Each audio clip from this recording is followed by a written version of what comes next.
and tell me what you want to get out of the class. Starting with Bird. Well, what's up? I'm Lee. I drove down from Canada last night. Got in at like 3 a.m. So I'm super tired right now. I just want to get better at two swords. Yeah, man. Okay. Sean or Falkland. I play at Two Rivers Point in New York. I just kind of want to make sure that I'm getting my footwork and my technique right. Okay.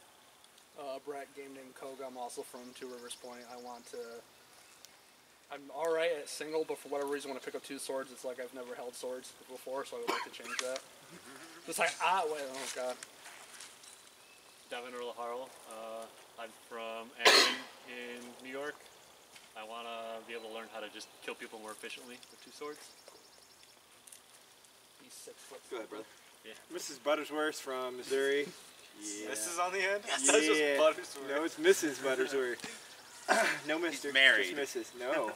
No Mrs. Mr. Butterworth, yeah. I just really want to work on some combos, some better, more efficient openers, more efficient footwork, yeah. So pretty much what I'm looking to gain. I'm Fezzik from Bitter Coast, Baltimore. Two swords my worst of the combinations, I would say. So I want to, improve my weakness, learn some shots would be great. Boomy. I'm from Andrew, Tennessee. I'm just looking on what I can sharpen. Okay. Finney, from out of here.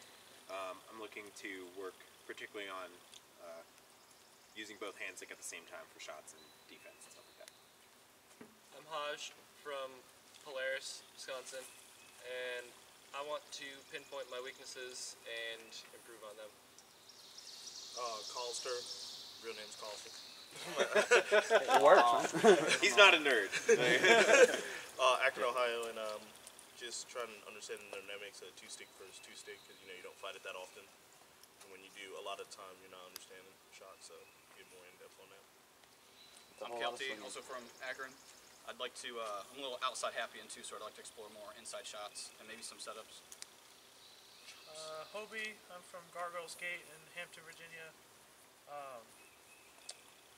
I find that in Warlord Sports tournaments in particular, I do pretty well in the lines, and then as soon as I fight higher tier fighters, I get picked apart pretty good. So I don't know. I just want to figure out how to clean that up.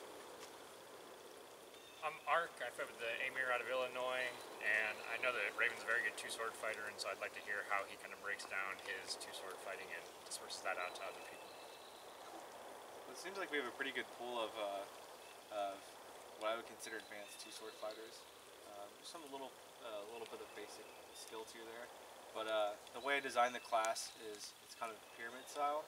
So we're going to start with the, except it's reversed. So we're going to start with a small amount of information first, and we're going to slowly blossom out into lots of conceptual information, so that we can really cover a basis of people's skill levels in a way that would make sense to them. So first we're going to start identifying stuff you should have been doing or should be doing as a basic Florentine.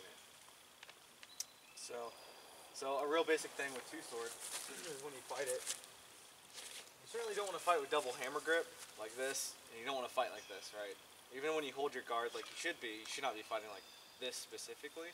You want to fight out you kind of want to fight with your tips out, so your swords don't entangle one another. The farther they're out, the less I'm going to block myself out. So instead of fighting with your swords relatively upright like this, with my guard like that, I should be fighting like this, with my tips relatively out. So when I go to a combo, I'm going, and then my line's open so I can throw another attack. Whereas if I stood like this and I did this, it's just getting in the way. So the first rule of basic Florentine is tips out. Right? The second one is extending the guard. So you don't want to T-rex your swords. People have a tendency, they'll throw a shot and they'll do this. It completely removes most of the advantages you have away of fighting with two swords, which is the geometry. So when you extend your guard, you can fight like this initially, but as soon as you attack, you want to extend your guard out so you can cover your arm and cover some of the geometry from your opponent's swords, particularly if you're fighting Florentine versus Florentine. Blocking off my opponent's swords with my non-striking hand is very important for my defense, for my striking hand. So you want to keep your guard extended. It doesn't have to be like this or anything crazy, just your arms extended out, taking over space. The third rule of basic Florentine fighting is fight, if you're especially, this is Florentine versus Florentine predominantly, but I want to fight one of their hands at a time. Predominantly you would use this for circling. If you want to go to your opponent's dominant hand, or you want to go away from it, you want to isolate what hand you're fighting. Most people would kind of think that's somewhat hard to do. I assure you, you just need to move your feet more. And you don't have to specifically, like, can you use this as an example? Okay. So if Ark was standing here and I wanted to fight one of his hands at a time, right? If I just stood here, I'm like, well, I could do a little bit of like this, do that. That's fine, but you can also, you know, if I wanted to say fight that hand at a time and not this one, even though it's his rear hand, it's harder to get to. Notice I'm fighting cross hand, I'm not hand matching him, right? So I can actually access that side a little bit easier with my jab than I would otherwise. So if I'm standing like this, what I would do, just as an example, I could start my strike off by just going like this. So I have my sword versus his two swords, and I can still jab with my leading hand to his off on.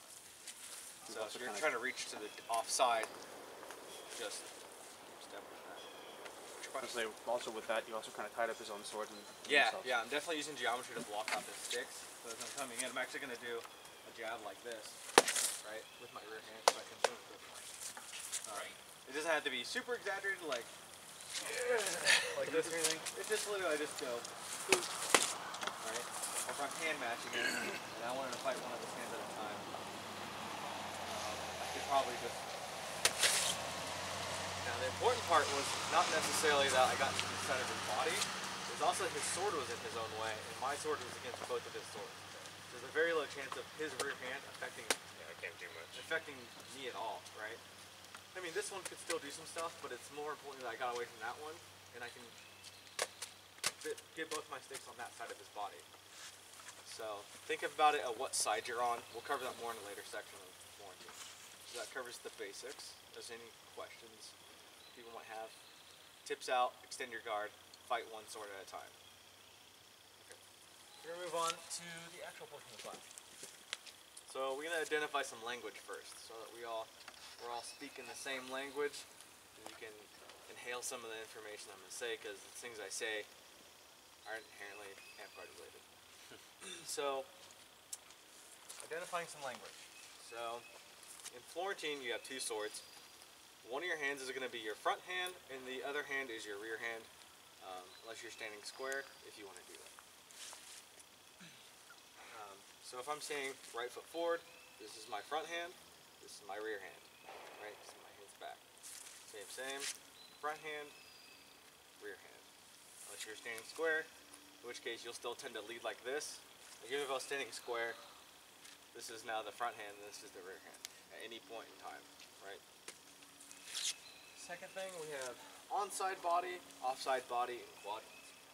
So the front side of the body, right, this is my onside, because I am towards my opponent, and this is the offside of my body.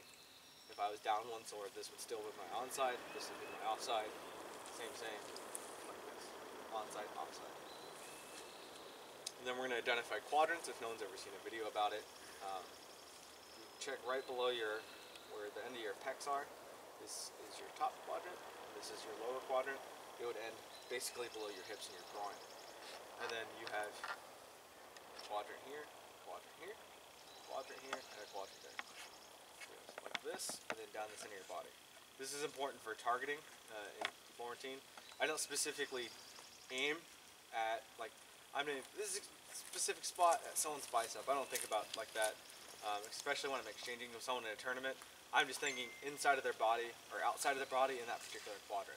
So we'll just outline inside outside, because there's some the knowledge isn't exactly the same, the language used isn't exactly the same either. So if I was standing like this with my guard, right, whatever is on the outside of my guard is the outside of my body. Whatever is on the inside is the inside of my body. If my hand goes out like this is still the outside, and this is still the inside, no matter what. So when I'm targeting something, I can target this quadrant, the right side quadrant. You can either target it with a high cross coming to the outside of the guard, or an inside cross coming like a slot shot coming to the inside of their body, right? The same is for if they're fighting, say, like this. and you wanted to target their left arm, you could swing out like this, or you could swing to the inside like this. But it still targets the same quadrant, because it's in the same position, but it's inside or outside the body. Any questions about that? Cool. We got some more language we got to identify. I think you did Yeah. So we're gonna use some boxing language. I find that helps people understand Florentine fighting and general French fight and dagger. So the basic thing you have in boxing and amp guard is just the jab, right? The jab can do a lot of different things. It's predominantly a really simple attack that's you can either elicit attack, set up for an attack, used as a feint, whatever, or it can just be meant to land, right? So that could be as simple as me hitting his hand like this, or if I'm close, throwing like an outside flat wrap, or even just if we're in the position, right? A jab could be, if I have the inside position in his guard, it could just be a chop. In foam fighting, this is probably just going to be a chop or a flat wrap, right? So the jab, does what it do. Cool. And the other thing we have is the hook and the uppercut. In boxing, you usually use a jab to set up your hook, right? And a hook is typically going to be coming to the outside of the body. If we were Florentine, right, I'm going to use a rear hand jab instead of a lead hand jab, right, or a front hand. So a rear hand jab is I'm going to go like this, and then set up for a big wrap.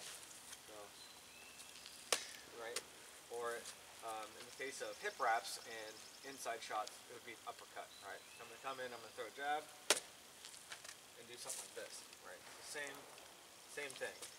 And that uppercut, I don't have to land it in his hip. If I wanted to, I could throw a jab like this and come up like that. And this is still relatively slow insert attack. Any questions regarding that language of the uppercut, the hook, and the jab? Okay, cool. Okay. And we're going to go into the 5 ways of attack. Since we got 2 swords, this is a lot easier comparatively to using it with your single sword or your sword and shield or your pole arm, but it's still applicable to those. Can I borrow your gun, Art? Sorry. Yep. No, you're fine. So the first way of attacking someone is just in a direct attack. I'm going to take typically a single movement. I'm just going to come in and hit you. Typically you do this against people with a weak guard. By weak I mean their posture's not good and their hand's doing this, right? It's not strong, right? So I could come in and you could probably push their hand out of the way and hit them in the arm at the same time. But predominantly I'm just going to step in and hit them where they're exposed. Sometimes it's someone's body, sometimes it's their forearms. It just depends. This is highly dependent on what your relationship with your opponent is when you're fighting them. You're like, oh, his shoulder's open, and then you just step in and hit him in the shoulder. I wouldn't recommend this habitually to do, but it's certainly good to know in case you have to kill people, like especially where'd Toby go? Like in pools. Stepping in and hitting someone is pretty much the most efficient thing you could possibly do without any real mental process in it. I know a lot of when you're fighting in those Warlord Sports style Ironmans, it's not just about reserving your physical conditioning, but also your mental conditioning. Like, I don't want to put a lot of effort into killing people because I need my mental knowledge when I'm fighting someone later in the brackets. Learning how to efficiently kill someone with a direct hit is pretty good. Typically, I just walk at them and then just hit them, and hopefully use some good geometry and defense to make sure I don't get killed when I do that. We'll cover that in the later section, the geometry and defense. The second one we have is the progressive indirect attack, aka a feint. So a feint does a couple things. It opens their guard. It also allows me to close ground without getting hit, or without it allows me to close ground more in a disguised manner. So if I'm starting out here, right? Some people are just afraid of someone stepping and hitting someone. Sorry. Okay. It's like stepping and doing this, right? Sorry. Well, if they know that I'm going to step and do this, right, off of, because I just killed them with a direct attack, the next time I just step and feint and throw that, or as an example. So a progressive indirect attack is something that should be progressive, right? I should be advancing my position on my opponent. If I can get their guard to move out of position and do that, well, hey, we're winning, right? I just hit them. So this is a feint. It is also dependent on getting you to the next position where you need to be. If you study jiu-jitsu or chess or anything like that, throwing a feint lets you cover the ground you need to cover. The next one we have is the true combo. I call it a true combo because two swords, you can do a lot of things with your stick. So the true combo is two direct hits, right? I'm gonna come in, particularly this is good in pools too. What I like to do is often a true combo for me is my first shot is to the inside of their guard. Typically they'll check it with their leading hand, and if they don't, I'm gonna hit them in the arm, which is good because they expected to block it, and if I hit them anyway, I immediately follow with another arm shot. They're dead. Using some good geometry there. The reason I like the rear hand lead is because when I do this, I have my sword against his rear hand, and I kind of have this sword probably should be like this, right? So I still have my sword, both my swords on this arm, and I'm only fighting this sword at a time. It's still good geometry. I mean, it's not as good as this, but it's still pretty good, right? That's why I like leading in like this, lateral, throwing two direct hits, except they work off of one another. Good combinations. Any questions about the true combo and arm, somebody?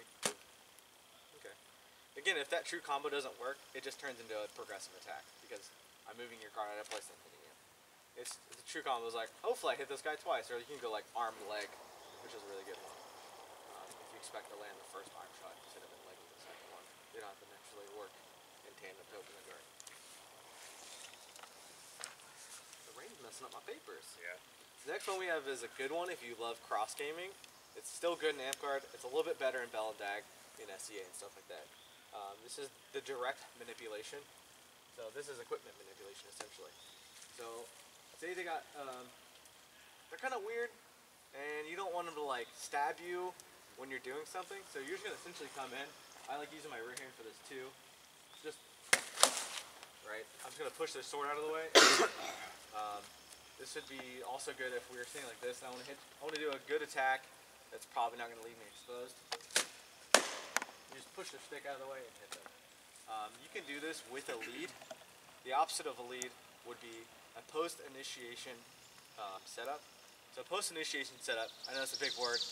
Essentially, I'm going to do my attack plan after you've started your attack. So say if Art comes out with an outside flat wrap, I'm going to, as he's coming in, I'm going to parry and swing. So it gets a stick out of the way. I'm not blocking it, right? So if I block, he may just throw a second shot, or like maybe I go to move my hand and he hits me in the rib, or something silly, right? You ever do that where like someone throws a wrap, and as soon as you move your hand out of the way, they just hit you. Yeah. Over there. Oh, sorry. So it's instead of a static block, it's more of an aggressive block. Yeah, I'm parrying their sword and manipulating out of the way as I swing. It really gets their equipment out of the way. That's what you want to aim for. If their equipment's near you when you start, or I don't maintain control of it, they have a chance to just hit you in the rib.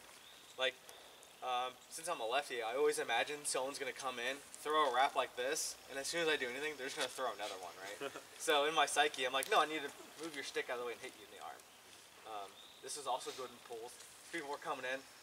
You probably killed them twice again. They're going to run in, do something crazy, and just throw another shot. If they're coming in being silly and throwing wild attacks, you can literally just bash their swords out of the way, pin them both like this, and hit them in the arm a bunch. They'll typically come in and be like, ha ha, ha ha. If you come in and you just parry their sword down, step out of the way, and chop both their swords, they can't return on you either. The manipulation one takes a little bit more time and nuance to understand when you can do it, but I swear to you, there are times that you can do it for pretty much anyone. I've only not been able to do it to 2 people, and everyone else, there's times when you'll be able to do that. That's related to their body mechanics and their guard. Something I'll just tell you, because I didn't actually have it outlined originally, is with how high their hand is, dictates when you can blade beat their sword. So, for instance, if Ark's hand's high, even if my hand's higher than his, like, it's not very good for me. But, you know, say we're here, we're at our strongest point here since my hand's coming directly out from my shoulder. If I'm in a good position, I shouldn't be able to really move the stick at all in a good way. What you can do is, if I move his guard down and I keep my hand high, I can do it. So for instance, if we're standing here and I throw this hand like this, right, because his hand is lower than mine, I can push that away. Get that upper leverage. Well, like, what I would do is, I would think like this, if I think he's going to do this, right, then I would, right, because my my hand's higher than his, I can apply more forces onto his hand, which has a weaker lever now, and I move it out of the way. Sometimes you're not going to be able to do that initially, but you can do it post initiation. Like for instance, I was fighting with Homer at Keep last year, and he keeps his hand relatively high, right? So what I would do is I'd throw a low shot, and as he's going to throw his block like this, I would turn my sword over and push his sword down and hit him in the arm, because now I have better positioning when I do that. That's part of the nuance of understanding when you can do it. You can also do it against people with bad posture and bad mechanics. If someone's standing like this, they're not engaged with their hips, they're not engaged in their core, they're not in a good fundamental stance, you can just push their sword over or push it out, and they're going to have a bad time. Good bad news bears for them. So, any other questions regarding the manipulation? Okay, we'll go to the next one. The last one we have is attack by drawing. It's typically called, I'm going to bait out your attack, you're going to attack, I'm going to hit you. Or countering. But the reason it's called drawing and not countering is, I'm drawing out a specific response from you, or I'm drawing out a particularly weak attack against you.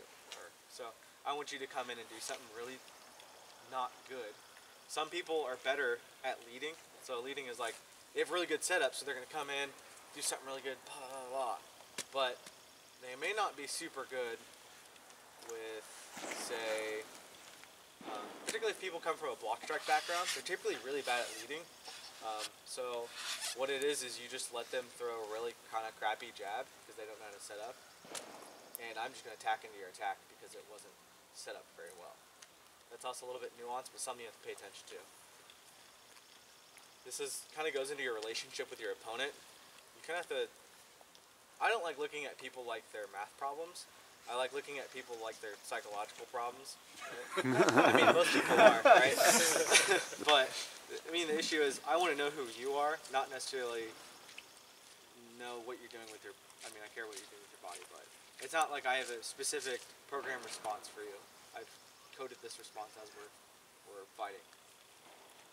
So the attack by drawing is, if I know that he's not good at, the person, I don't say he, the person's not very good at leading, well then I'm just going to kind of stand there, and they're like, yeah. And as soon as they go to do this, with this like poop attack, I'm as soon as just going to block and hit them, or just throw my attack in, because they didn't have a good guard, they didn't have a lot of preparation into their setup, it's just kind of a poopy attack, alright?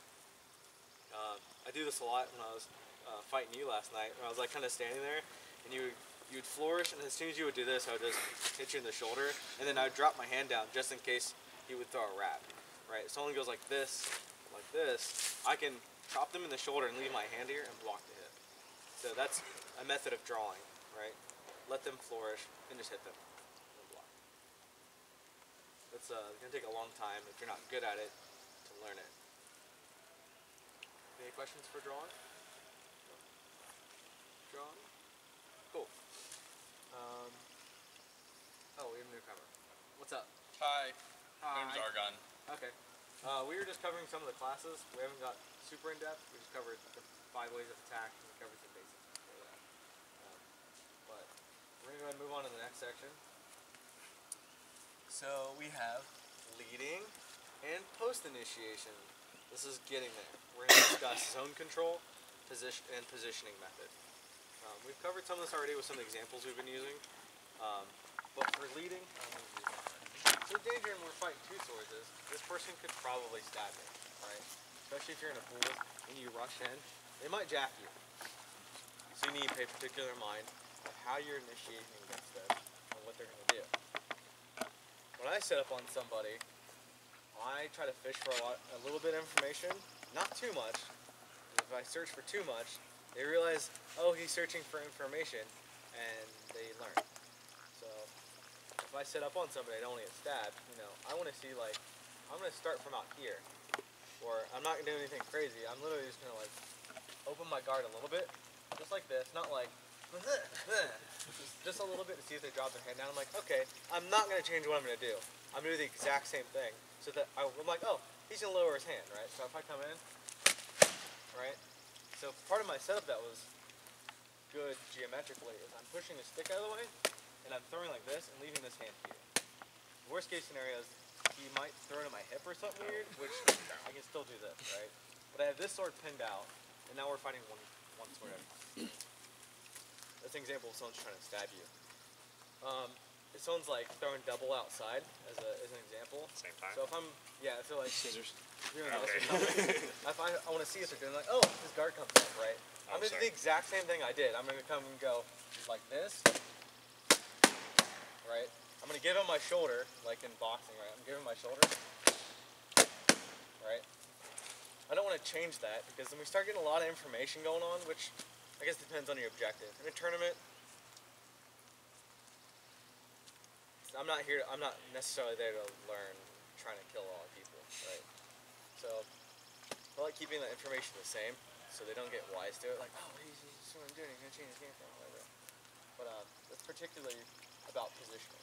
So when I do something and I come and do my setup, I want to make sure I'm in probably off to the side, or like, yeah, if we're hand match or we're fighting foot on foot, I want to be here, or I want to be something like this.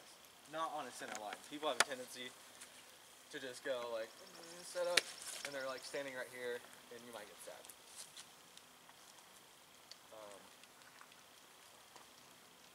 That's the first part of positioning. The second part is post-initiation, like we said. Post-initiation setup and positioning.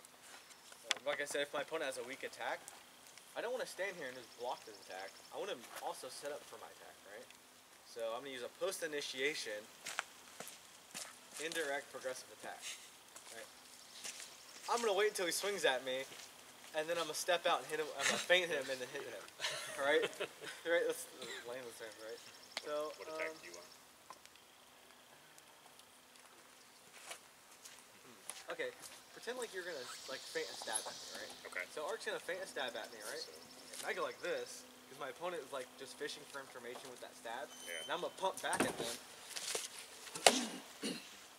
So I stopped him from attacking me by feinting, right? Moving offline to get really away from what's going to happen, and then do my attack. Sometimes when people just go like, pump stab you, you just need to move out of the way. That's part of like, if he pump stabbed me, right?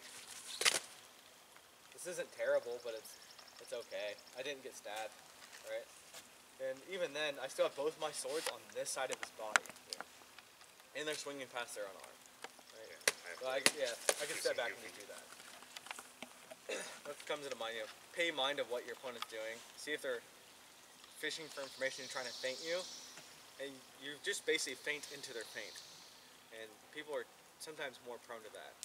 If you have someone with a really stoic defense, like they're just standing there and you feint them and do whatever, they're like, no, I'm not going to do anything, I'm just going to stand here. You're like, okay, we'll see if something else works. Which that would be attacking them when they're attacking. That's the part where they're weak. They can't utilize their good static defense. Questions? Do you have to worry about like, because if that's not a feint and your feint is like calling their bluff, right? Like you could just end up getting stabbed, right? Because that what you thought was a feint was actually just him trying to stab you. Help, though, like if I'm fighting like this and Art goes to pretend to stab me and I do this. Okay. Right? Yeah, you're still blocking. Yeah, I'm throwing my attack, but I have this hand here just in case. Right. Tie the there or push it off. I can do this. Yeah. But the moving to the side really helps too, because instead of being like this, right, he can still stab me. I'm actually like this. Yeah. If he pump stab me, I guess if we did in real time, if he would have pump stab me, right? So I threw the little feint. Hopefully their hand comes in, which actually brings their stab more straight, right? Yeah. So if it's kind of like this, I'm like, and I just kind of pivot. Pivoting really helps too. Most people like to just jump to the side. If we're close enough, pivoting is just way better because we're going from here to here, right? Or vice versa.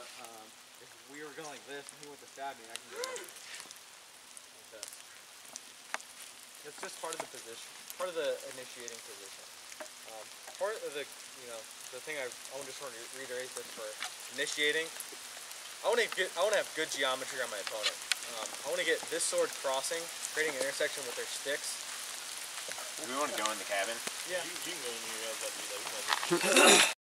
Okay, that'll work. Okay. So, I can see it right now. What have you guys been doing out here? Yeah. I almost forgot about a section of the class. I thought about it this week and I put it in my notes. I'm like, oh, good thing I looked at my notes again. It's a really cool part, so hopefully everyone likes it. Okay. We're ready. Okay, can you again, Art? Absolutely. So, part of the positioning that I wanted to talk about to help you guys kind of get an idea of how to move on somebody and what side to choose. So normally we talk about like cone theory, right? A lot of people know about that, but how is a way that we can apply it to Florentine that's not less visualization and more like a video game? So if you imagine like a cone coming out of Art's body like this, right? So, can I have some 2 swords? So, if you imagine this is the center of his body, these 2 swords, this is the center lane, right? Anything, if I step to this way, we have this side of his body. If I step to this way, I have this side of his body, right? So this really helps me visualize what side I need to get to and what my considerations are when I fight them. So, hold up your guard real quick, Art. Sure. Can I have some 2 other swords? Need more swords! So, I know that if I'm standing on the center line, our guard has to be kind of like this. I know that if I want to get to, say, this side, right, I want my swords like this, or something like that, right? I don't want my swords to be, I don't really want to do this. You can, I've seen people do it with success, but I don't want it to be like that. And if I plan on transitioning to that side, right, I want to get this hand here, so when I get to here, my swords are in a good position again. If I'm standing right foot forward, right, and I want to get to there, it'd be the exact same thing. If I want to get to, say, that side of his body, and have my guard, well, I'll say leading like this. How would I get to that? I would probably do, right? And you know, as I'm transitioning the zone, I don't want to stop halfway through. That's how you get stabbed. So if I kind of like went, I didn't square, and I'm squared up because I'm stuck between zones. I want to fully make that transition and get to here. Right, I can't really reach So he has to also correct his body. If he doesn't, I get the outside, I get the position I want. If they correct, well, we're back at square one, we're back to the center line. So when you initiate on somebody, you need to pay a lot of attention to where your feet are. And that particularly, something that's really nice is like, say Ark, we're standing out here, my foot is on his foot. This sword also tells us my foot is on his foot. And if I start our attack like this, and I just come in with a jab, right? I'm already starting the position I want. And I can exacerbate that when I throw my second attack, if they don't correct, right? So how do you prevent like kind of a, if he's correcting and you're, how do you prevent like a toilet board situation? Or like, yeah, where they're both just constantly. You juke them. So if I start an attack, I gotta go like this, step, and Arc steps this way. As soon as I feel that he's gonna step, I'm gonna go there. I mean, obviously that geometry doesn't work for other swords, but if he's correcting to go this way, right, it's gonna change. Yeah. Sometimes I might take a squared stance for that because I get better side-to-side movement, which would allow me to juke him out of his shorts. Like if you know he's going to be someone who will be constantly correcting. Obviously the issue is that he may stab me, but it's a lot harder for someone to stab you as they're like this. Yeah. And I'm using some geometry there with my hands to make sure he can't stab me. If I know he's hoppy, I'm going to go like this, and I'm going to keep, as I'm moving, I'm using my guard hand. I'd say I intend to strike with this one. I'm going to keep this sword, try to keep it close to his swords. He doesn't have to be contacting them. I do that because I'm a shorter person, I like getting in close. But I want to keep it somewhere like this. And because I'm moving away from this hand, right, because I had gone like, and he's moving that way, I don't have to worry about an outside attack from that. I just have to worry about not getting stabbed, and I'll leave it like this. So my sword's crossing here, and it's blocking his stab just in case. Yep. Does that help? Yeah. Okay, that was awesome. Yeah, I like this setup. I'm like, that's really good. I should talk about that.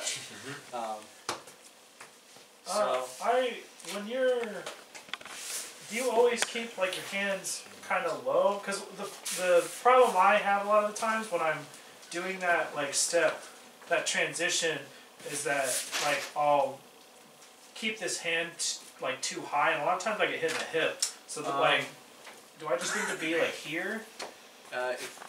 depends a lot. I like keeping my hands low before I get into a zone where I know they can attack me. So if Ark and I were standing out here, I'll keep my hands relaxed and out here, but they're still in a decent position. They're just not like this, because it gives away that in order for me to attack lower, it's going to take me a long amount of time to go like this, right?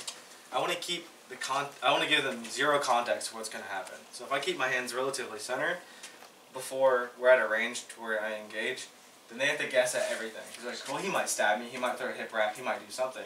Some people even just throw a wrap like that. So it's kind of a neutral stance and then you initiate? Yeah, but as I go to initiate, I'm going to raise my hands up to where I think they need to be.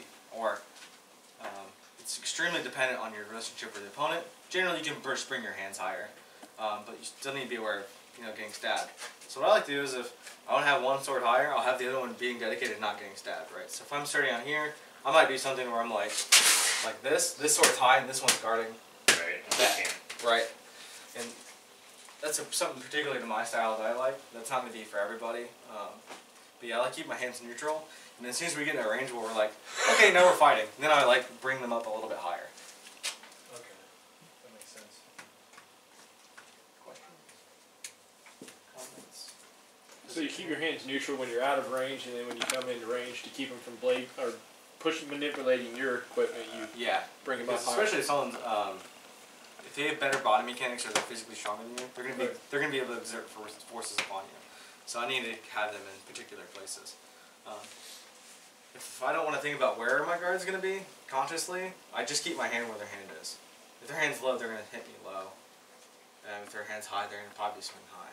Or they're to the outside with a wrap or something like that. Which it's fine. I'll just place their hand with my hand and block.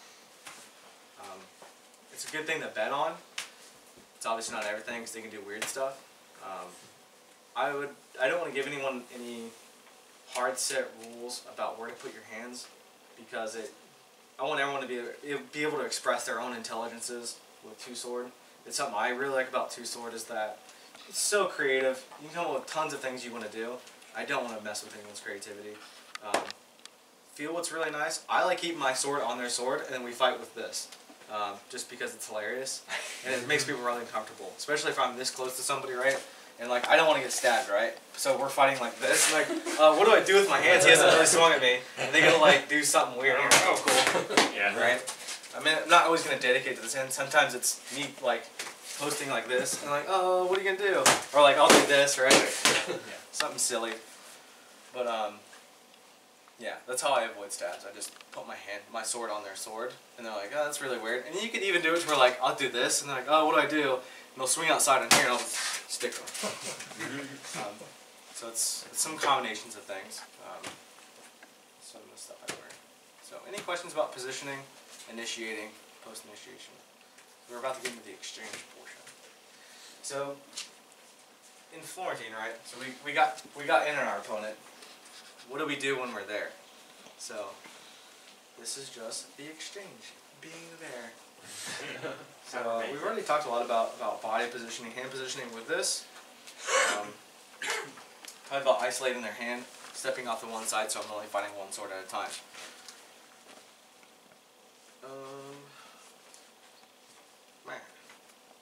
Okay, so we're going to move to the offensive portion of the exchange. This also kind of ties into defense, but not really. I think it's more of an offensive feature.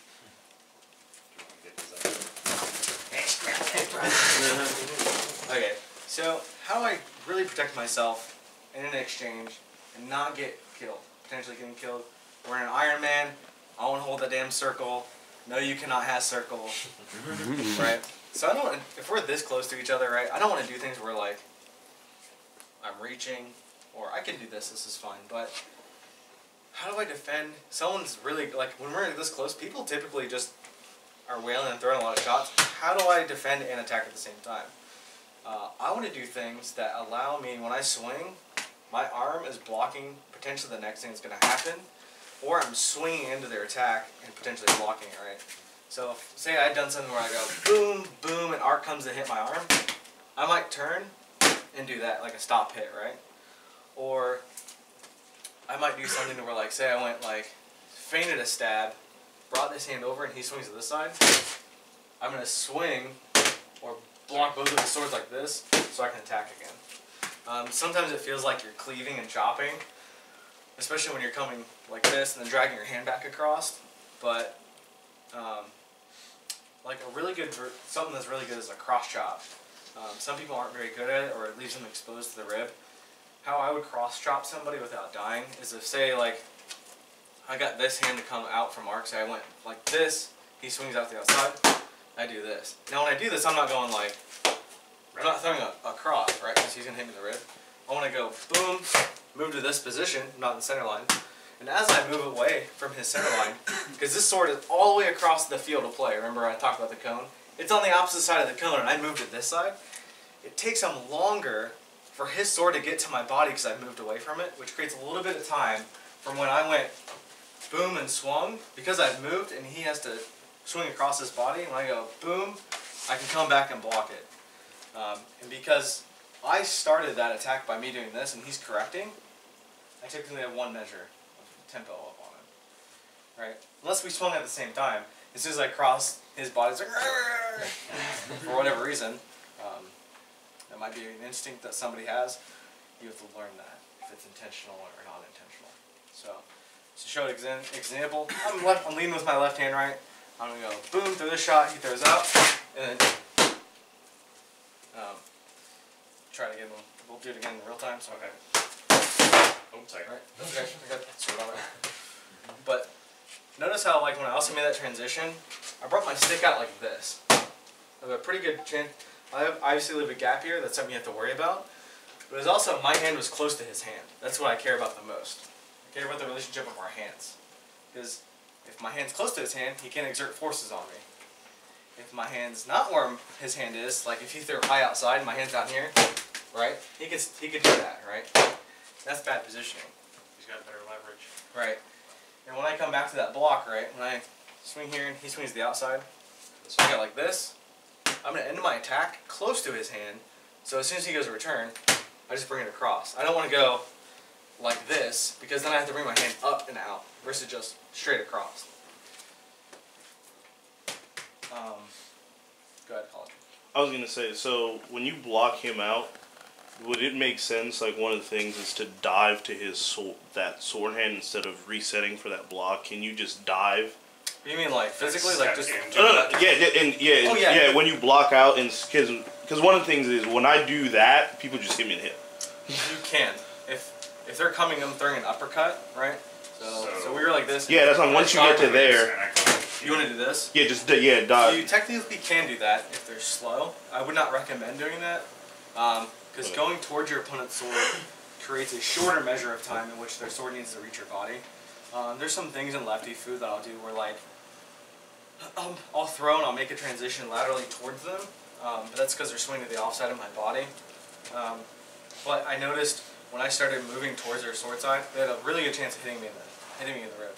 So if Ark and I were left-handed, or sorry, hand matching, and I did something where I was like, I threw like this and I stepped like this, my shot would be late because I'm moving closer to the sword. If you did want to move to one side, I don't think I would move to one side. You can move. So when I say move to one side, I would not move diagonally this way towards your sword. I would probably move just sideways. Right? If you don't want to just move your hand across like this, just move to the side. You don't gain any time, but you don't lose any time either. Or you could just, instead of doing that, and I wanted to block a rib shot, right? Oh, sorry. So we were here. I want to block a rib shot from Ark. I can also just pivot. Right? So I'm moving that target area out. Right. I'm going to here, and I can also throw 2 cross drops if I want to, or just whatever.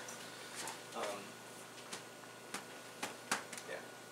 So I would probably pivot or just step sideways. I would try not to move towards them. Yeah, because what I was, when I try to do out to the block part, most of the people just go underneath it. Yeah. So it happens. I know it definitely happens. That's why. So it's try better to keep one sword guard. Yeah, so it's better if I'm not at that level where I'm getting at, just pivot, pivot or move to the left. You just have to know that I'm attacking with one sword. The other one should be guarding me. If I got to say we were in this position again, I'd block and went like this. I need to pay attention to the sword that's going to be killing me now, right? Or whatever.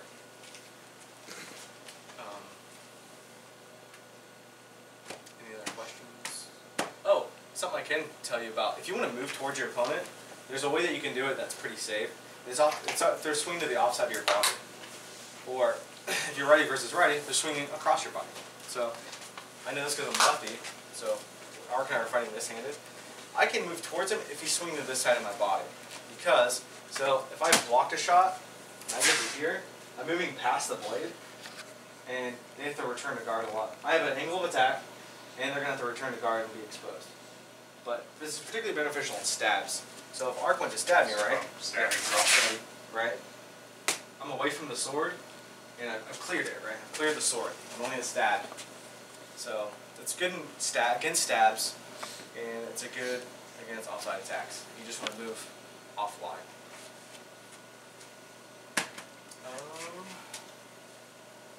Okay, since you said that, Kyle, we're going to go to the next phase. So we've gotten in there. We've been there in the exchange. Now we're going to try to get out of the exchange because you messed up and you're like, I don't feel safe. So part of the exit strategy is, just like it was to get in, is good geometry and threatening somebody. So the first part is just disengaging with a threat. Disengaging with a threat prevents someone from following you out without consequence. So if I throw a threat at you, you may be concerned I'm going to stab you as I disengage, which is something that could happen. It keeps, typically called as keeping them honest. Because if you don't, and you're like, I'm just going to try to get away, they're like, okay, I'll just keep stepping and stab you, I guess, right? Sticks for these. Somebody. Thanks. So, say I've done something weird. What's a bad positioning? I don't know. Like, Bad positioning. say, I don't know if that okay, is. say, here's a good one. Say I came in like this to try to open a money shot, and I did this, right? So Ark has good positioning on me, right? I say people do this too. So Ark has good positioning. What do you guys think I should do to safely disengage from Ark? Say I'm like this. I'm so confused. Maybe So I came in, I was throw a like, fadeaway and get out. But what I would do is, you could do that. What I was thinking is do static and then rotate your right foot back to disengage a little bit. that'd be good. I could rotate out. What I would probably do in this situation is, because my guards are crossed, I'm pretty sure he's probably gonna hit me with his left hand. I need to go. So I've missed my shot. I probably need to go. Yep. Right? And I have the good geometry, right? So that's just a simple attack, so he doesn't hit me with that hand too. Because if I didn't hit this hand, and I go to do this, he just probably hit me in the rib, stab me, whatever. Because he could go, jab, stab. Right. Look over his rib. So as I exit, I want to do something that's threatening. The good one, like we just said, is the stab. So a bad positioning scenario is like, I did this, and then I threw this, and Ark got that block too. I'm like, oh, poop. Well, I want him to get away from me. And I don't want him to hit me in the inside of my body, right? Right? So what I'm going to do is, I'm going to throw a feint stab as I'm stepping away, which would allow me to get the hell out. And I don't want to leave this sword floating in space as I do that either, right? Because he could still realistically follow me hitting the arm. I want to bring my sword back into guard and take it out of space. Because we're a friend like this, I'm engaged with my opponent, he can still hit me. But if I take it away from him, I'm bringing my sword back to guard, and I'm just going to reset my hands. But that's something like, I'm trying to get away from him, and I don't want to get hit in the inside of the body. It's not optimally to block like that, but it's better than nothing. I call that an oh shit block. Right, so like, say I did something, I'm like, oh, right? You notice how like, as I'm covering this lane, it forces him to the outside, which could potentially land me in a better position to then start the exchange again. This also is good for transitions and stuff like that. So yeah, when you're trying to get away from your opponent, it's not gonna work every time, because you guys need to figure out your Florentine game and you're implicating these things. Figure out what you think your opponent would be afraid of if you step back. Well, not step back, but they'd be afraid of right now. And typically that's stabs. Most people dedicate their left hand to like doing this and throwing like this. So I know that, say I've done something where like, I'm left-handed, so as an example, block with that hand. So I've done something where I'm like, I'm going to feint, I threw a feint here, he didn't realize it was a feint, and I start my stab. I'm like, oh poop. So I can't really reach him, right? But if I went like this, right, his sword comes off my sword and allows me to step away. So previously he had pinned my sword. Well, how am I going to go for you? Right. And now I have my good guard position in case some people will go block and stab you, right? So if I go like this, You're saying. right, I still need to be aware that he might attack me with a hand that was not being threatened, right? Because people tend to block with one hand and swing with the other one. We just blocked with that one, and he's like, "Oh, I can swing now," right? Oh, look, right? Because I guarded and paid attention. Any thoughts, concerns about exiting from an exchange or transitioning? You always want to change your line up, like say not off your center line, but you always want to move to one side or the other when you're exiting, or do you just kind of? I would try to if you think that you can.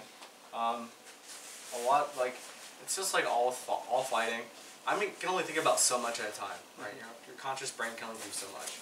If you practice this stuff and backload it into your unconscious brain, and you feel that you can do that, and you can calculate for those things, and you just know, I guess you're not really calculating, you're just knowing that things are going to happen, then yes. The best thing you can possibly do is every time something happens is you can step and get a new position. We can't all do that. I can't do that for every single thing. Sometimes I just get caught up and I'm standing there and just throwing, or blocking, doing whatever. Or something happened that made me guess that something was completely different, and my brain didn't know what to do. So the best thing I can possibly do is hope for good geometry, because I was like, for instance, if we're tied up like this, and Ark just lowered his hand all of a sudden, like I have to reconsider like what's going on, and the most awful thing I do is like, oh, I need to do this, right? It's the right thing to do. You can't do the right thing all the time. Sometimes I'll just stand here and go, okay, right? Or like I'm like moving my hands around preparing, and sometimes when I'm like confused with what's going on, my reaction is to move. Some people's like, oh, stab that guy, right? Different reactions to things, but typically when I feel confused, I'm just going to move out of habit. I would try to habitize those things, because every defense, every offensive maneuver, everything you should do, you should be moving your feet one step. If you do that, you will gain an infinite amount of time on people. When I say time, is every time I step, I'm taking an advancement. Most people only advance when they lead. You can find so many ways of attacking somebody and finding opportunities to attack because you've been positioning yourself defensively and offensively. That's kind of hard for me to describe because I've never had to really describe it like that to people because I'm short, and that's how you fight tall people. It's taking advantage of opportunities to advance on somebody. And that goes to the next part, which we're going to close out the class with, and then do questions afterwards, is fluidity. So, remember I said earlier that some people are good at leading and some people are good at defending? There's opportunities where I'm going to blend in something where like I'm going to draw an attack out. And I draw their attack out, but it wasn't the attack I wanted. I'm like, oh shit, so I need to go this way and get away from their attack. But then I found an opportunity like, oh, when he went to pump, stab, and high cross, and I realized, oh, he's going to pump, stab, and high cross, right? So pump, stab with this hand, and you're going to high cross me, right? Okay. So you're going to pump, stab, like, okay, he did that. Okay, that makes sense.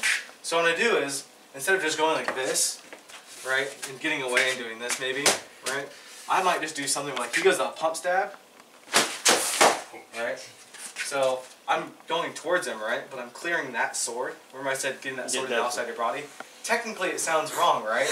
Because I said earlier, you shouldn't go towards someone's sword, because they can hit you in the rib. But I know he's going to high cross me, right? He's already done it once. So before I disengage, I'm like, oh, he's not going to actually fucking stab me. He's going to pump fake and he's going to high cross me. So I'm like, oh, I'm going to give him the shoulder, right? So I was like, oh, I got in. Oh, he did this thing. Okay, now I'm going to come in. I'm going to give him the shoulder. Right? And now I've entered in a good position. Even though at the beginning I said, this is probably wrong. Right? It was wrong because we assumed he was going to swing on my left side. Right. Right? Like, why would he not swing on my left side? That's like the most optimal thing to do. You're like, oh, he's just going to pump fake and high cross me because people do weird stuff, especially in Iron Man terms. You're like, I how to react to that. You're like, alright, I'll step in. That's really weird. I guess I'll just like take a step back because reconsider what he's doing. Okay, I'm just going to step back in and hit him. Like, whatever. So, something I want to tell all of you guys is just to try to not be pre-concerned with like, you want to learn this technical stuff when I talk about leading and not leading. Combat is also very, very fluid, and you don't want to get caught up on those hard, fast rules, like leading and not leading. It's just going to help you break down the fights after the fact. And you're like, well, he was leading on me. What happens if I just lead first, right? You're like, okay, I can use this thing and use this tool to help me understand combat. The truth is, there's no real truth in combat besides body mechanics and like forces applied to stuff. People can do whatever they want, and you have to be able to figure out how to get past weird problems sometimes, and the only way you can do that is with a good technical understanding. Sometimes in combat, like, I'm not even really paying attention to like the technical rules. Like, I'm not paying attention to like my cone or my hand positioning. I'm just like figuring out what the person's doing. I'm like, oh, simple solution. Boop, boop. Your problem doesn't have to be ultra complex. It can just be as simple as like, oh, how do I specifically block this wrap that he's throwing? Like, I don't need to block the wrap. I just need to figure out when the good time to do it is. Like, I don't have to change up my guard to do something. I just start it before he ever starts his attack, and I just hit him. So, yeah. So that's my closing out for this is make sure combat's fluid and try to get that going for you guys. Which question? I've been doing work with Colt Okay. for a while, and one of the things that he's not necessarily like hard and fast rule, but 1, 2, 3. If you haven't done something by the third, maybe the fourth move, it's time to get out of dodge. Okay. That's a good rule. If your attack has not worked out for you, don't throw good money at bad. This is just a phrase, you know. Don't throw some good at some bad. So why would you keep throwing at something that's not going to work out? Instead, that's a good rule. You should probably disengage and figure out a better attack. I do this a lot in my form, especially in bracketed fights. I fight some decent Florentiners in my kingdom, and they're particularly deadly. So I might, instead of staying in exchange with them because that's kind of deadly, I might go, no, we're gonna keep this format of me leading or me defending, and that's about it. You can do that. It's not as fun that I find, but yeah, don't throw good money at bad. And, that's a good rule. If you feel comfortable in exchange, I feel extremely comfortable in exchange for the most time with people, especially if you can set up attacks during that. Remember I said like you can disengage with this feint and come back in with this thing. Those are just kind of like mechanics of fighting that you'll get. But sometimes in an exchange, we're like, one of my favorite things to do recently. Does anyone watch boxing? You know who Vasily Lomachenko is, the lightweight guy. So like one of my favorite things to do recently is hold up your guard arc instead of like right coming in and out, because they know that you're going to initiate. Like, oh, he's coming in for me. I'll walk up and I'll just go like this. And like, what? Okay, what's going on? And then I'll just apply force here. And I'm like, all right, now we're fighting. And they're like, what? And I'm like, like, it's just kind of a funny thing to do. And it's not expecting a slap versus. Right. Yeah, expecting me to like. Right. They're like, oh, he's ready to fight now. It's like, they just keep their hand out. Yeah, I'm just gonna stroll up. They just do this. They fight like this, I and then they start walking around and doing weird stuff.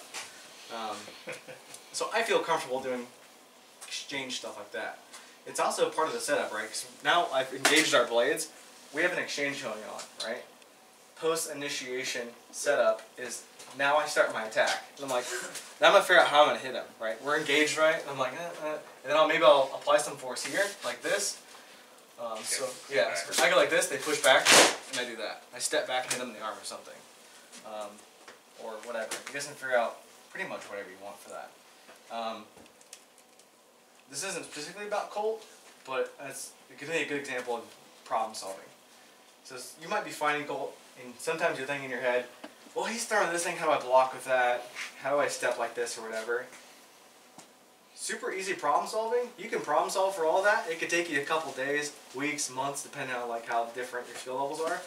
I swear to God, though, if you walked up to him and started figuring it out, and you went like this, just like this, and hit him in the arm, hold on, it worked. That's fact.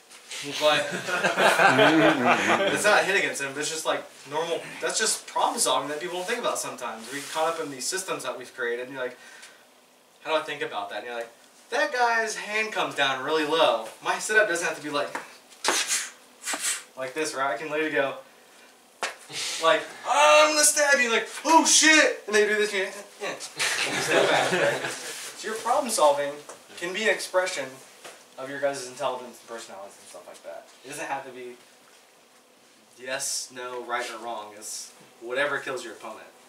Like wiggling your sword around and stabbing. Give them this. What's up? So you touched on it a little bit, but at what point? So there's a video of you and Tate fighting from like 8 years ago, where you guys were just kind of mental gaming each other for like 2 minutes and just circling. Is that something like with Florentine specifically? Or I don't truly know how that applied to that sword and board situation, but with Florentine specifically, do you find that it's riskier to continually like plan out your game and fight and kind of probe your opponent with Florentine because you don't have that passive defense? Yeah, it certainly can be. If you're trying to get in, get out, you know, like you're putting a lot of, as much gain as you're getting from, you know, getting this information on your opponent's also doing the same thing. And you could be throwing away all your secrets without even knowing about it, depending on how good their reading is. My reading is at a level where I'm like, if I come in with somebody, I'm not starting an exchange, but like I'll start my information out here, and that's just like me moving a little bit and seeing if their hand raises or lowers. If I know that his hand's coming high, right? Sometimes people have two different tells, and it's if they're going to attack you or not going to attack you with that particular hand. So some people, I'm going to pretend to be a right person. So I know if like Ark came and like stuttered out my hand, right? And I did this, I know that they're probably going to either block and throw across like this, or they're just going to throw across. It's inconsequential because I know that their hand's doing this, and it's either going to attack me or not. But their sword can't swing anywhere else, right? But if I know if his hand, like, if you pump your hand again, and their hand does this, they're definitely going to block. Definitely going to block and maybe riposte on you. But no one does an attack where, like, they go, like, no one goes, right? They always go, right? Almost always, especially if people are range fighters, they might go, like, something weird like that. But rarely does someone lower their hand to block. Lower their hand to attack. So, you can get a lot of information out of a little bit of stuff. And the way you do that is with compounding, or chunking it down.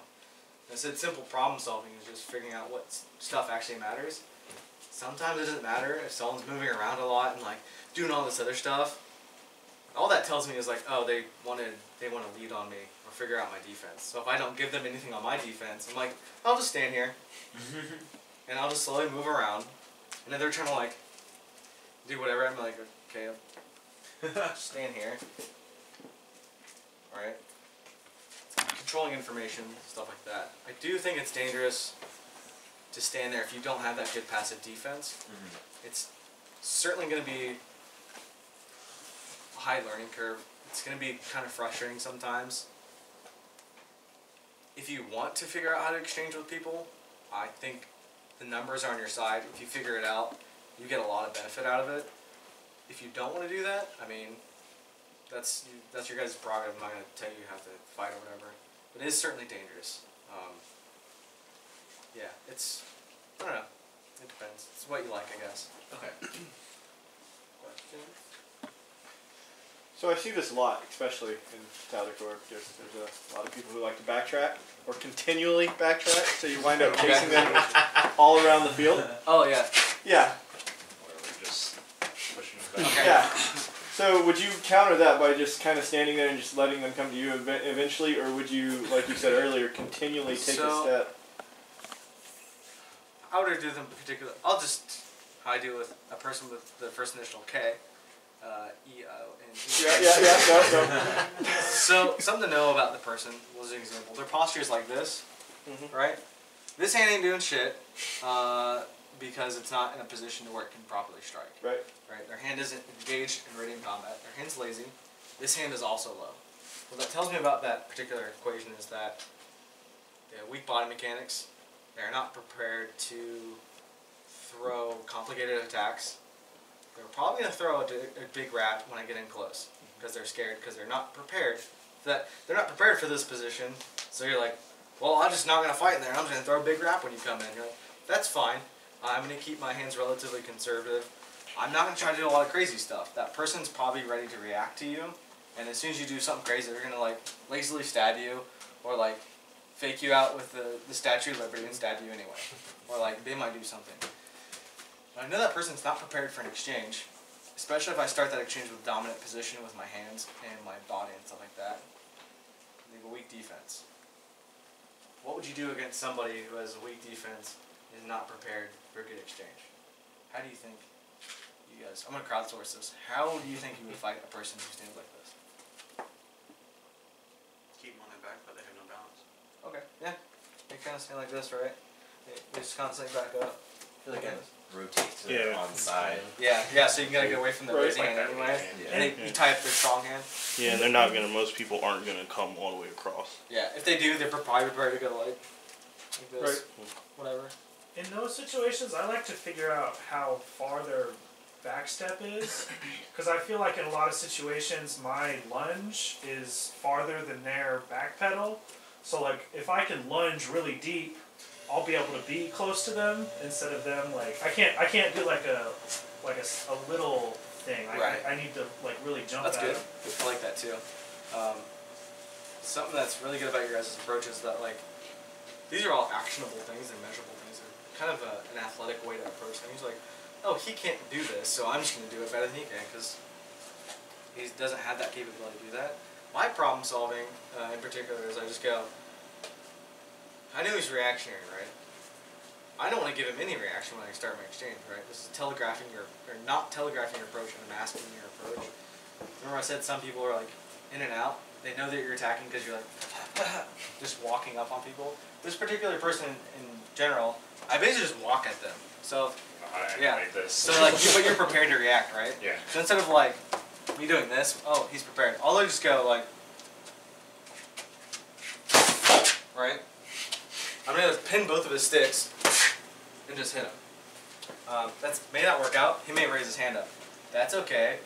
As I'm coming in, this direct hit, you know, I'm prepared to do this, right? Shit happens. He raises his hand, right? So when I swing this attack, he raises his hand up.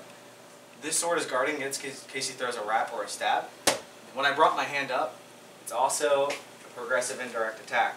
So I planned on doing this, right? But as soon as I hit and I saw his hand raise, it turned into this. And that's just, you're going to have to work out this mechanics and stuff like that. That's a good problem solving is just lunging because they can't do body mechanics. That's also good problem solving attacking the offside of their bodies. I like that. Those are all good things for identifying weaknesses in your opponent's structure. Exploiting them. So those are all different manners of expressing your intelligence. So ain't nobody right, ain't nobody know what's going on. So keep doing what you guys like to do. More questions? I have a note on that last part. I actually fought the same person he's talking about. And what I usually do is I keep rotating towards his sword side and then throw a safe.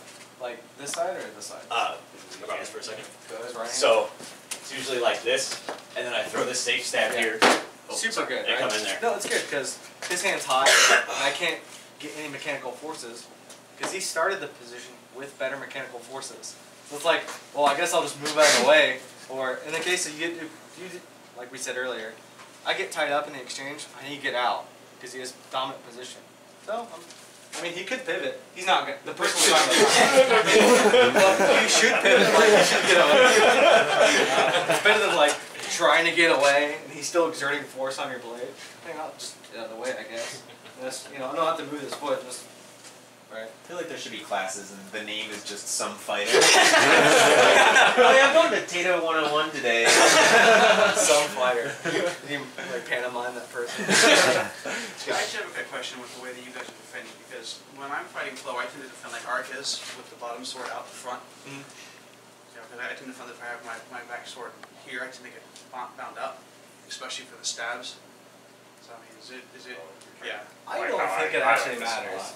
I find that way more comfortable for me.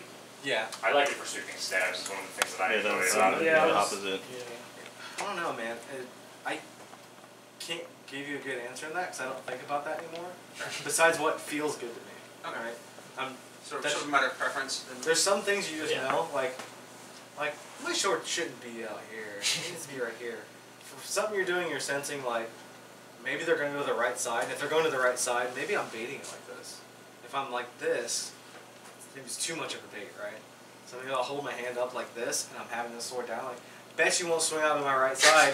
And they do, and that's okay, cool. But if I'm particularly worried about, if I want to focus the right side of their body, instead of holding my sword like this, I keep my sword like, I keep my right sword like this, so I can be prepared to go to whatever side I want. Typically, if this sword, because the difference in my body, so if my sword's like this, if I really want to engage with my front sword, I have to bring up my back foot a little bit and square my shoulders and do this. And because I'm doing this, it works better if you're hand matched, if you're cross-handed. Both my swords start out on his side of his body. If they're left, I mean, I did the hand match, right? I can do this. So, yeah. I can, but the thing I don't typically like about it is because my swords are innately crossed like this, and this sword is in front of this one, I have to be really paying attention to my position. So if Ark and I start out like this, right? I'm going to turn just to show you. So if he and I start like this, this sword is on this sword, and this sword's on the outside of his body. Both my swords are relatively dedicated to this side. I can make transitions, you know. I can go like that. But what if he moves? That's what I'm concerned with. So if my sword's like this, and I go to like start this attack like this, and he pivots to this side. This way? Yeah. Yeah, that's bad for me. Because I have to like try to cross in, especially if you're attacking me with his right hand, right? It's kind of weird, right? I can do this, but like, especially if he moves while I'm doing that, I'm trying to untangle my swords or change their orientation. So just kind of like react to this naturally, because I think he'll do it anyway. If I was like, right, he could just take this shot, and he was planning to pin this sword the whole time, right? What if Ark was planning to pin that sword anyway? Now I just wasted an attack over here when I was trying to get to this shot, and I'm like, oh, that's... And you're achieving what he wanted anyway. Right. And I like keeping this sword back so they can't interact with it. I'll do that more against sword and borders. So I'll have this hand out here because I want to be prepared to defend with either hand against a stab. Especially if it's, they pump fake a stab and they come out, like, right, I want to go block, boom. But sometimes I'm walking up against a sword and border and it's a little different. Like, maybe I'll just have this hand back and I'll have it like this, like, I want them to throw outside and I'm guarding against a stab. So I'm like, walk up like this. I want them to throw outside so I can go, and I have this hand ready so I can go block and just come down and chop them. Or I block and they go, oh shit, they bring their shield over and I go and just hit them in the shoulder. So that's what I'm describing is in a way to evolve your attack while shit's happening. And when you do that is preparing your hands to do what they might need to do. That just comes from experience. And the only tools I can give you are the ones I've already explained in this class. So go with, be technical, but also feel stuff. Feel what your opponent's doing, get your brain going, and be present with the person you're fighting. Because that's how you make a lot of gains in fighting. Like if you went to an event and you're like just thinking of people as like just a template, right? You may not learn as much. But if you're present with each individual you're fighting, you'll gain a lot of information from people like, oh, this guy's a particular equation, I solved it like this, I solved this person like that, whatever. The training's just a little bit different. Does anyone have the time? It's 10:45. 10:45. What's our class at 11? It should be, yeah. I think it's 9:30 to 11. Any other questions? Yeah. I would try to explore a lot with your Florentine. People tend to limit themselves way too much. I try to be relaxed and casual. Sometimes when I'm fighting Florentine, I just have my hands down. I'm just kind of strolling out here. I'm prepared to fight. Like my hands aren't like down. My hands are just kind of relaxed. So my brain's relaxed. I'm not putting myself in mental fortifications, right? I'm not like whatever. You can't fight that. I fight like sometimes. It just depends. But sometimes I'm stay relaxed just to see what I can do, how my opponent's going to react to just me moving, stuff like that, It's also a huge mental thing. Like, even if you take away your white belt and I just see a guy on the ditch line walk up to me with his hands on, I'm like, oh, I'm fucked. Maybe, yeah. Or people are like, I'm going to stab that guy. I'm like, and I'm giving them my chest, so I'm like, and they go to stab me, and then you just parry their swords out of the way and hit them with just a good shot. Just to see what they're going to react to, right? If I was on guard, right, and I was walking like this, you may be like less likely to stab me.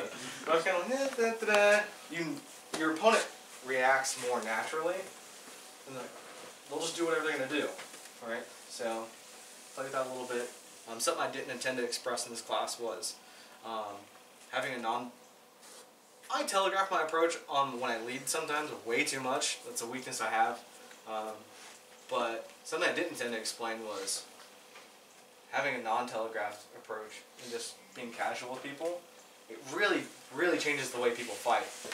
And you can, it's really odd because I shouldn't be able to get close to somebody with my hands low and casual, but because I've not alerted them to danger, they're like, I guess there's nothing to be afraid of, even though you're like this close to them, or like whatever.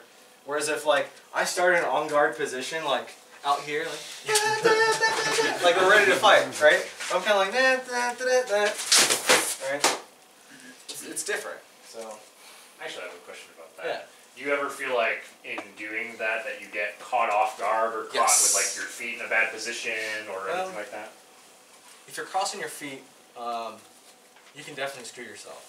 Something I do try to pay attention to, even if you're in an on-guard position and you're circling with your opponent, right? I try not to cross my feet. If I do cross my feet, it's at a range where it's inconsequential, or I'm baiting them to come at me because I'm crossing my feet. But if I'm being casual with somebody, it's kind of like, you guys remember that old video with Spendthrift and Brennan when they're explaining guards and stuff like that? And he says the lazy guard. The lazy guard is, it's not lazy, it's engaged, it's just slow. Now what that tells you is, even if someone's that particular thing, you can look lazy, but still being mindful of your body. So, try not to cross my feet. If I'm circling with someone and being lazy, like, I'm trying to step like this, so in case they do something, and I don't want to like stiff-legged either, you know, I kind of want to like try to be ready and not cross my feet. So if I cross my feet and Ark did something weird, he might break my ankles, right? But if I'm ready, right, and anything that happens, even when I'm making this transition to here, if I step in, I can still pivot and be ready. That's just dexterity and being prepared and stuff like that. It's dangerous. Sometimes like you'll get to where like I got a little bit too close, and they'll do a progressive attack where they like step laterally while they're feinting and then hit me with something like I deserve that. I deserve that. But yeah, it may not be something you want to do in competition, like in a bracket. You can do it. I don't know if it's wrong or bad, but ballsy. I don't know. It's whatever you like, man. Like, I think there's a good natural way of figuring out problems, and if for some reason you're like, well, I'm just gonna kind of stroll up, like, it might work, man. Like you know that guy's gonna react to you. You can do it like that if you want. I think there's some hard fast rules in fighting, but pretty much no one knows what's going on. We just make up stuff about it. I think it was Muhammad Ali, or no, Mike Tyson would always say, everyone's got a plan until they hit in the fucking face. He also said, I'm gonna crush that dude's balls and eat his children. Yeah, it's a good advice. Yeah, everyone's got a plan to get in the face. Yeah. That's pretty much it though. I'm gonna crush his balls, I'm gonna eat his children, his children's children. Yeah, that's weird. There's not enough list there. Any other questions? I had a question. What's up? One of the things that I find, like, pretty much, like, no matter what kind of fighter I'm fighting, is that when I'm fighting Florentine, a lot of fighters will go for my legs. And even when I'm fighting, like, another Florentine fighter, like, I've had people, like, drop, like they're going to swing for my leg. Or ankle. Yeah, like, they'll drop like they're going to swing for my leg and then come back up. Two problem-solving methods for that. Well, three. Stay out of range. And stay out of range where, like, they might want to hit you in the leg, and as soon as they hit in the leg, step back and throw an attack if you can. It might miss. They might get their board over there or something. But when you step back, so they swung, I stepped back and swung at them. Now they have to return to guard. Say they went, and they're coming back. Because I stepped back, I threw. Now as they're lurching their body back up, this is being able to act in timing. Specific units of time. Like, you don't have to swing as soon as they get back to guard. If they're going, and they have to lurch their body back up, I'm going to step in as they're lurching their body. I'm going to pin their stick up and hit them in the body. Right? So, as an example, swing out. Yeah, so I'm kind of standing out here, and Ark goes to swing out, and he lurches his body back up. Particularly in sword and board, they're gonna come up like this because you just advanced on them, right? So pretend you got a shield arc. So I'm gonna stand out here, arc swings, right? I should just get my sword pinning in his stick and hit him like that. Especially if you're in your bell dag, a lot of guys will turn to high guard. So that gives you a good time to pin their stick, jab the shit out of them. If you got a dagger, that works too. That's one way of guarding your legs, is just acting in that time. Like, I'm gonna jump out, now I have an opportunity to attack. That's also with fluidity. The second one is if you're short, and they go to swing for your leg, you're like, I bet you won't swing for my leg. Right? You can also pivot out of it, so if he swung for my leg. Oh, sorry. That's okay. Hold it. Right. It worked. Yeah. Yeah, I can pivot out of it, so he swings. And normally I wouldn't be able to get my hand down that fast, but because I'm pivoting, I gain more time. And I can block and hit him in the arm. That's what I do a lot. Is I'll just scroll up on somebody, especially with a sword and border, right? I'll go to this side, they go to swing. Yeah, thinking I'm gonna hit their board. Right. Right. What's the third one? So you can block it, you can get out of the way. Or creative problem solving. So pretend you're a sword and board and you want to chop me in the leg. So normally a Florentiner might do this, or like whatever, right? What if I just approached him like this? What would happen? Like, I'm guarding against my leg. Doesn't look available to me. Right. He could swing out my arm, but it's dead space, right? And because my hand's farther back from his hand, technically you would say, well, he has better mechanical positioning on you because his hand is high. I'm like, that's true, but what the issue is, he can't swing at my shoulder because it's too far away, right? Normally you'd imagine his hand would be up there. I wouldn't be able to get my sword this high. But because my arm is extended and guarding my leg, they're going to swing up my arm. I have plenty of time to just raise my hand up and block my arm. Yeah. I wouldn't leave it here and try to do like this, because they might just hit you anyway. Or they might take a big leap and do whatever. Yeah. But if I have my sword down here, like, they're going to probably do that, or they're going to throw a feint, step all the way around and try to hit me in the shoulder. So my guard. like Either way, I probably want to hold my sword low. As he goes to step in, pivot, you're creating that time that you didn't get otherwise, because pivoting is great. But yeah, you can really trick people out. Like if I only hit the leg, a lot of times in single sword, if I got armed, and say we armed each other, and I don't want the other guy to hit my leg because we're both offhand, I'll just stand like this, right? Like, okay, guess we're gonna fight this, right? I don't even hit the leg though. Just letting you guys know it's less than 10 minutes left. Okay, thanks, Mikey. Thank you. And some people are real tricky. They'll like hit me in the leg or whatever. But like if I just hold my guard like this, I'm forcing you to fight up here. So a lot of people go, well, he's guarding his leg, I guess I won't throw at that. Some people are intelligent, like, I should fake at that, then hit him in the leg. And sometimes you're like, right? Be precarious, you can hit the leg and just step away from their sword, so you can have time to block like this. If you're in bell dag, they might just fucking cleave the shit out of your leg. This isn't gonna work. Sometimes people are like, instead of like, fucking tearing your meniscus with an attack. If that's the case, I would revert to the other two plans. If they're throwing a pitiful attack, then you can certainly stand like this. It's a lot stronger than the guard looks. They would have to throw the inside of my guard. But even when they do that, I can still block like this. It's not as optimal as blocking from this point, but they're still trying to apply forces in a really weird way. Some people will try to like attack like this while I'm blocking like this, and like, well, he's just blocking with his wrist. That's not true. I actually have like my back engaged and the arm extended out. It's just instead of being here, it's right here.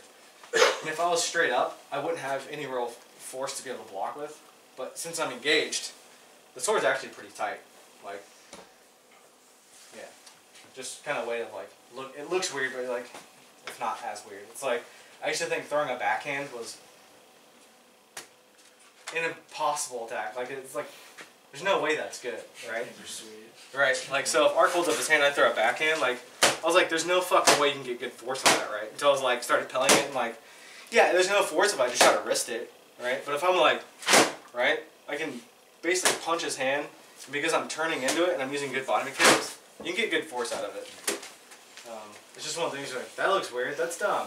You're like, it took me 4 years to understand that's a good attack. Right? That's how I guard my legs. I either move out of the way, I'll bait them to swing at it, step out. Try to get an attack in there because you want to fight Florentine, step back in. Other questions? Go Team Venture! That's the end of